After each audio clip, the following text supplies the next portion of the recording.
నిరంతర శివారాధన చేసడం వల్ల పైగా శివనామం పలకడం వల్ల అతడు మహా తేజస్సు వచ్చింది.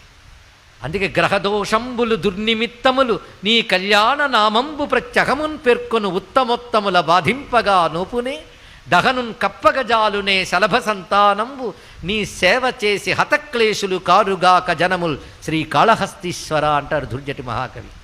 దీని అర్థం ఏంటంటే గ్రహదోషాలు అలాగే ఏవో దౌర్భాగ్యాలు అని ఏడవడం కాదయ్యా, నిత్యం ఎవడు శివారాధన చేస్తాడో వాడి గ్రహదోషాలు ఏమీ చెయ్యలేవు, దుర్నిమిత్తాలు ఏమీ చెయ్యలేవు.